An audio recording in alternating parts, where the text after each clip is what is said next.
RRB था जो मेरा 1 मार्च से नहीं हुआ। DDA-JEE 2025 मेरा 1 मार्च से नहीं हुआ।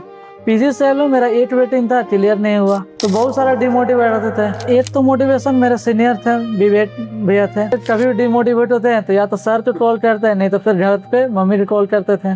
घर का माहौल थोड़ा सही नहीं था। मम्मी हमेशा साथ देती थी कि हो जाएगा हो जाएगा। वो बोली थी कि जब तक नहीं हो रहा तब तक पढ़ना छोड़ना नहीं।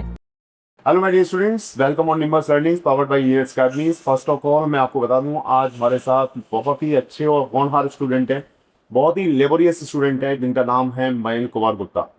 और ये अभी जो सेलेक्ट हुए हैं CWC SSC JEE 2025 में, इनके बारे में थोड़ा, इनकी जर्नी के बारे में जानते हैं इस वीडियो में। तो स्टार्ट करते हैं कि मयंक, आपकी जर्नी कैसी रही और आपने क्या क्या स्ट्रगल किए हैं, और आपका नाम और आपका कॉलेज कहाँ से रहा, ये बताइए जरा। मेरा नाम मयंक कुमार गुप्ता है। मैंने अपना डिप्लोमा और GP गवर्नमेंट पॉलिटेक्निक औरंगाबाद 2020 से 2023 सेशन में कंप्लीट किया है। 2024 में मैंने कोचिंग ज्वाइन किया, पूरा 2024 क्लास किया। 2025 में हमने तो अपना तैयारी एग्जाम देना स्टार्ट किया। फाइनली SSC JEE 2025 में मेरा सिलेक्शन हो गया। मेरा डिपार्टमेंट CWC मिला। मेरा ऑल इंडिया रैंक 215 है और सिविल में 193 रैंक है। ओके, अब अभी जो आपने जो कोचिंग ज्वाइन किया था वो कब किया था? 2000 और कहाँ पे ज्वाइन किया था? पटना सेंटर या जयपुर, कहाँ पे ज्वाइन किया? मैंने coaching engineering academy Patna centre offline batch का स्टूडेंट हूँ मैं यहाँ पे कोचिंग 2024 में जनवरी 2024 में ज्वाइन किया हूँ। ओके, आपका सिलेबस कब तक कंप्लीट हुआ था? सिलेबस दिसंबर 2024 में, मैंने पूरा 8 साल कोचिंग चला। 2025 में हम एग्जाम देना स्टार्ट किए हैं। फाइनली SSC JEE 2025 में सिलेक्शन हो गई। अच्छा, इसके अलावा भी आपने एग्जाम दिए थे, तो कभी कभी एग्जाम थोड़े बहुत मार्क्स से रह गया होगा, तो आपको डिमोटिवेशन फील होता है क्या? हाँ, एग्जाम तो बहुत सारे एग्जाम थे। जैसे RRB JEE 2024 में मेरा 1 मार्च से नहीं हुआ, तो बहुत सारा डिमोटिवेट होते थे। लेकिन परिवार को देखते हुए, सर के मोटिवेशन को देखते हुए आगे तो तैयारी करना है, फिर से छोड़ा नहीं तैयारी करना, फिर से एग्जाम देते रहे। फाइनली हो गया। तो आपका मोटिवेशन जो है वो आपकी फैमिली रही। आप एक चीज़ बताइए कि अगर कोई स्टूडेंट आपको देख के जो है प्रिपरेशन स्टार्ट करता है, तो आपने भी किसी से जो है मोटिवेशन लिया हुआ है? ऐसा कौन सा आपका स्ट्रेटजी रहा, और कौन ऐसा बंदा था जिसने आपको बताया कि ऐसे आप गाइड करके ऐसे जो है ज्वाइन कर सकते हैं? से एक तो मोटिवेशन मेरे सीनियर थे, विवेक भैया थे जो अभी CPWD में है, ओके। वो थे। दूसरे मोटिवेशन मेरा फैमिली थे जो हमको हमेशा मोटिवेट करते थे कि कर सकते हो। तीसरा था कि हमारा सर्कल था, जो ग्रुप सर्कल था, दोस्त था। फिर उससे उन सब से अपना मोटिवेशन मिलते रहा। फिर हम लोग सर के ऐसी गाइडेंस है, टेस्ट सीरीज थे, निम्बस था, ऐसी ऑफलाइन निम्बस का ऑनलाइन टेस्ट सीरीज ज्वाइन किए थे। प्लस ऑफलाइन जो पढ़े थे उसका कोचिंग का नोट्स था, उससे अपना ठीक सब हो गया। प्लस यहाँ जो बुक था उससे क्वेश्चन प्रैक्टिस करते गए। अच्छा, आपने इस बुक को, जो बुकलेट यहाँ से मिलती है, क्या उनको कितनी बार लगाया होगा? कुछ बच्चों के डाउट्स भी रहते हैं, कितनी बार ये बुक को आपने सॉल्व की होगी?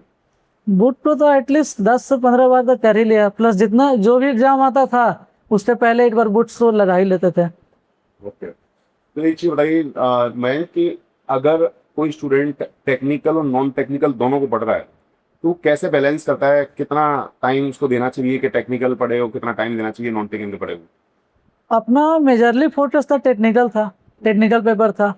लेकिन नॉन टेक को भी छोड़ना नहीं था, क्योंकि non tech major role play करता है कोई भी थीम एग्जाम में। इसलिए हम लोग क्या करते थे कि सुबह से टेक्निकल पढ़ लेते थे, फिर दोपहर के टाइम में हम लोग टेस्ट सीरीज तक टेस्ट देते थे, टेस्ट करते उसका एनालिसिस करते थे। प्लस जो रात का टाइम था उसको हम नॉन टेक के लिए फिक्स करके रखे हुए थे। इस टाइम में हम लोग नॉन टेक पढ़ना, जैसे मैथ हो गया, रीजनिंग हो गया, GK GS हो गया, करंट अफेयर्स हो गया, ये सब करते थे।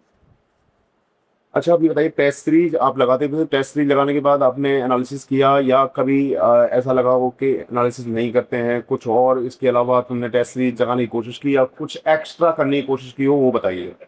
नहीं, देखिए टेस्ट सीरीज है कि टेस्ट सीरीज हम लोग टेस्ट कोई भी टेस्ट दिए उसके बाद उसका एनालिसिस जरूर कर देते हैं, क्या बिना एनालिसिस का टेस्ट सीरीज का कोई मतलब ही नहीं है। उसका एनालिसिस करते थे। अगर वो टॉपिक हमारे कॉपी में है तो अगर हमसे छूट रहा है तो उसको पढ़ते थे। अगर कोई टॉपिक नहीं है हमारे कॉपी में तो उसको वहाँ नोट डाउन करते थे। प्लस एक कॉपी रखे हुए थे अलग से साइड से, उसमें कोई भी क्वेश्चन था जो आउट ऑफ सिलेबस था तो उसको हम लोग लिखते थे, वहाँ पे लिख लेते थे उसको। हमेशा मैंने 10 दिन 15 दिन पे एक बार पढ़ लेते थे। अच्छा, कभी कभी ऐसा होता है कि एग्जाम में सिलेक्शन नहीं हो पाता है तो डिमोटिवेशन फील होता है, तो आप उस 2 मार्क्स रह गया, कभी 1 मार्क्स रह गया, ऐसा कोई एग्जाम था आपका? बहुत मेरे एग्जाम पिछला बार आरआरबी था जो मेरा 1 मार्च से नहीं हुआ। डीडीए जेई 2025 मेरा 1 मार्च से नहीं हुआ। पीजीसीएल में मेरा 8 वेटिंग था, क्लियर नहीं हुआ। लेकिन अभी तो मेरा पीजीसीएल भी इस बार हो जाएगा। आरआरबी में भी मेरा 112 मार्क्स है, मुंबई जोन है, तो उसमें भी चांस है कि हो जाएगा। एनपीसीएल में मेरा इस एग्ज़ाम हो गया, इंटरव्यू बाकी है, तो वो भी चांस है कि हो ही जाएगा। डीडीए में भी शायद वेटिंग लिस्ट में नाम है। प्लस एसएससी जो फेज 13 का एग्जाम हुआ था, एमईएस कोर्स था, उसमें भी अपना नाम आया है, तो स्कूटनी के लिए होगा। और बहुत सारे एग्जाम्स आपने हाँ, निकाले हैं, बहुत सारे हाँ, अभी एग्जाम्स में वेटिंग है, बहुत सारे एग्जाम्स में मतलब लास्ट में फाइनल कंक्लूजन नहीं निकला जाए। हाँ। तो ये बताइए, डिमोटिवेशन जब हुआ होगा पहले एग्जाम में, जब सिलेक्शन नहीं हुआ तो आपको डिमोटिवेशन फील हुआ, तो उसके लिए आपने क्या स्ट्रेटेजी बनाई कि मुझे मोटिवेट रहना है, मुझे एग्जाम को निकालना है? इसके लिए आप स्टूडेंट्स को क्या बताना चाहेंगे? तो स्टूडेंट्स तो पहले देखते थे कि मेरा गलत हुआ कहाँ, जो गलत होता था उसको हम नोट डाउन पहले देखते थे कि मान लीजिए जो इरिलेवेंट टॉपिक है, हाँ। जो हम नहीं पढ़े थे, अगर उसके वजह से मेरा नहीं हुआ तो उसको हम लोग फिर से कॉपी में नोट डाउन करते थे, अलर्ट से पढ़ते थे। प्लस अपना घर पे कभी भी डिमोटिवेट होते हैं तो या तो सर को कॉल करते हैं, नहीं तो फिर घर पे मम्मी को कॉल करते थे। प्लस वहाँ से मोटिवेशन है, मम्मी हमेशा साथ देती थी कि हो जाएगा हो जाएगा। वो बोली थी कि जब तक नहीं हो रहा तब तक पटना छोड़ना नहीं, पटना में ही रहना। कहीं घर का माहौल थोड़ा सही नहीं था तो बोले कि हमेशा बाहर ही रहना।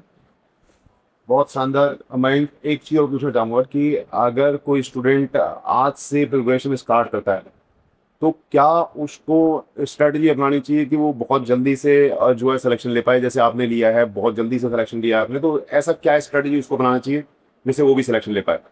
हम तो यही बोलेंगे, अगर कोई भी स्टूडेंट को सिलेक्शन लेना है तो वो टेस्ट सीरीज सबसे पहले डेली 8 कैसे भी पढ़े, लेकिन एक सब्जेक्ट अपना कॉपी नोट्स पढ़े और टेस्ट दे प्लस उसका एनालिसिस करे। प्लस बाकी जो भी इरेलीवेंट टॉपिक है उसको पढ़ते रहे, मैंने अलग से पढ़े, ज़्यादा टाइम नहीं दे। प्लस नंटे को भी ज़्यादा टाइम नहीं दे आदमी, लेकिन हाँ पढ़ते रहे। टेस्ट और एथी, टेस्ट और कॉपी। मतलब आपने नोट्स को कई बार रिवाइज किया होगा? कई बार, बहुत बार सर। अच्छा, और टेस्ट सीरीज लगाते रहे। हाँ, तो ये टेस्ट बताइए, आप इस जो सफलता है इसका श्रेय आप किसको देना चाहेंगे? श्रेय सबसे पहले श्रेय तो अपन गुरु को देंगे जहाँ से अपने कोचिंग दिया। उसके बाद अपने फैमिली को देंगे, कुछ फ्रेंड सर्कल को भी देंगे जो इसके लिए एथी हुआ, क्योंकि उन्हीं को देख कर तो आप लोग एथी होता है कि भाई अपना दोस्त था उनका हुआ तो मेरा भी हो ही जाएगा, एक ही साथ पढ़े हैं तो। प्लस थैंक यू, बहुत ही शानदार रहा मयंक। ये था मयंक के बारे में जर्नी कि मयंक ने कैसे स्ट्रगल किया और कई सारे एग्जाम्स को बिल्कुल नज़दीक से देखा है। कई सारे एग्जाम्स में वेटिंग है, बहुत ही स्कॉलर स्टूडेंट है और ये इंजीनियर्स अकेडमी ऑफलाइन के स्टूडेंट थे जिनसे मैंने आपको रूबरू कराया आज। नेक्स्ट मिलते हैं नेक्स्ट वीडियो में। Thank you.